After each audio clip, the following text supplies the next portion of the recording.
Hi, hello, வணக்கம். Welcome back. Desa edit channel. எல்லாருக்கும் பணம்னா ஒரு ஆசை இருக்கும். இல்ல பேராசையே இருக்கும். பணத்த எப்படி சம்பாதிக்கலான்னு ஒரு தீராத வெறி இருக்கும். பணம்னா நமக்கு இந்தியாவுல உடனே ஞாபகத்துக்கு வர்றது அம்பானி, அதானி. அதே அம்பானியோட அப்பா திருபாய் அம்பானிய பத்தி நம்ம கொஞ்சம் பார்க்கலாம். இவரு 1932ல குஜராத்ல பிறந்திருக்கிறாரு. பிறக்கும்போதே எல்லாத்தையும் போல தான் ஒரு ஏழை குடும்பத்தில தான் பிறந்திருக்கிறாரு. அப்படியே அவரு பள்ளி படிப்ப முடிச்சுட்டு, தன்னோட காலேஜ் படிப்ப அவரு ஏமன்ல படிச்சு முடிக்கிறாரு. இவரு ஏமன்ல படிச்சு முடிச்ச இவரு 1958 இந்தியாவுக்கு வந்து தன்னோட சொந்த தொழில தொடங்குறாரு. அதுவும் சொந்த தொழில் வந்து ஜவுளி வியாபாரம் தான். தொடங்கும்போதே அதோட இன்கம் வந்து பெரிய இன்கமா ஆரம்பிக்காம, ஒரு சின்ன $300 அமெரிக்கா டாலர வச்சு ஆரம்பிச்சிருக்காரு. அதோட இந்திய மதிப்பு வந்து ரூ. 14,000 தான்.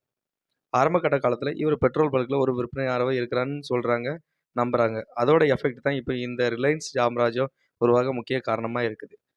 திருபாய் அம்பானி அவரோட ஏமன் ஃப்ரெண்டு அவரோட இணைந்து மஜின் நிறுவனத்த ஒண்ணு தொடங்கியிருக்கிறாரு. மஜின் பாலிஸ்டர் என்னும் நூல வந்து ஏமன் நாட்டிலேருந்து இறக்குமதி பண்ணியிருக்காங்க. இந்தியாவுல வந்து மசாலா பொருட்கள ஏமன் நாட்டுக்கு ஏற்றுமதியும் பண்ணியிருக்காங்க. இதுலேருந்தே நம்ம தெரிஞ்சுக்கலாம், இந்தியாவுல உள்ள மசாலா பொருட்களுக்கு எவ்வளவு டிமாண்ட் இருக்குன்னு தெரிஞ்சுக்கலாம் வெளிநாட்டுல. வியாபாரத்திலேயே ஒரு பெரிய சாம்ராஜ்யத்த உருவாக்குன அவரு, சிறிது காலத்துக்கு அப்புறம் ரிலையன்ஸ் கமர்ஷியல் கார்ப்பரேஷன் என்ற ஒரு ஆஃபீஸ தொடங்குறாரு. அந்த ஆஃபீஸ்ல நம்ம நினைக்கிற மாரி பெரிய ஆஃபீஸ அவரு தொடங்கல. ஒரு சின்ன ஆஃபீஸ தொடங்குறாரு. அதுல இருந்தது ஒரு டேபிள், ஒரு டெலிஃபோன், 3 சேர், ஒரு 300 சதுர அடியில தொடங்கியிருக்கிறாரு. 2 ஆஃபீஸ் அசிஸ்டன்ட் வச்சு. அந்த தொடக்கம் தான் இப்போ இந்தியாவுல பெரிய சாம்ராஜ்யமா உருவாக ஒரு முக்கிய காரணமா இருந்திருக்கு. எல்லாரும் நம்ம நினைக்கிறப்ப தான் சிறு தொளி பெருவெள்ளம் இதுலேருந்து நம்ம தெரிஞ்சுக்கலாம் நண்பர்களே. அண்ணன் தம்பி கூடவே சண்டை வரும்போது, அவர் ஃப்ரெண்டு கூட பண்ண தொழில்ல சண்டை வராமயே இருக்க போது. அதே போல தான் 1965ல அவங்க ஃப்ரெண்டு கூட வந்து ஒரு சின்ன தகரால பிளவு ஏற்படுது.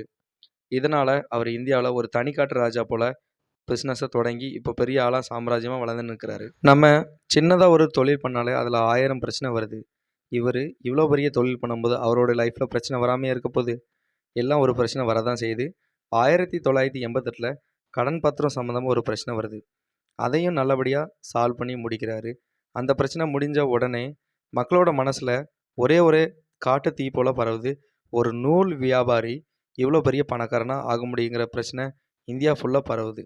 அந்த பிரச்சனை நடக்கும்போதே இந்தியாவோட ஃபைனான்ஸ் மினிஸ்டரா இருந்தவர் நமது முன்னாள் குடியரசுத் தலைவர் பிரணாப் முகர்ஜி. இவர் 1982, 83ல நாடாளுமன்றத்தில் ஒரு அறிக்கை சமர்ப்பிக்கிறாரு. அதாவது அவரோட நிறுவனத்தில் வெளிநாட்டு வாழ் இந்தியர்கள் வந்து 220 மில்லியன் வரை முதலீடு செஞ்சுருக்கிறாங்க. வேற ஒன்றும் இல்லை அப்படின்னு சொல்லி முடிவுக்கு இருக்கிறார். இவ்வளவு பெரிய ரிலையன்ஸ் சாம்ராஜ்யத்தை உருவாக்கிய திருபாய் அம்பானி 2002 ஜூலை 6 தன்னோட 69ஆவது வயசுல உயிரிழக்கிறாரு. திருபாய் அம்பானி உயிரிழந்த பிறகு 2004 நவம்பரில் முகேஷ் அம்பானி ரிலையன்ஸ் இண்டஸ்ட்ரியல் லிமிட்டாகவும், அனில் அம்பானி ரிலையன்ஸ் அனில் திருபாய் குழுமமாகவும் பிரிச்சுக்கிறாங்க. இந்திய அரசு 2016ல் அவருக்கு பத்ம விபூஷன் விருது வழங்குது. நன்றி. இதே போல் வீடியோ பார்க்குறதுக்கு உங்கள் தேசா எடிட் சேனலை லைக் அண்ட் சப்ஸ்கிரைப் பண்ணுங்கள். தேங்க்யூ.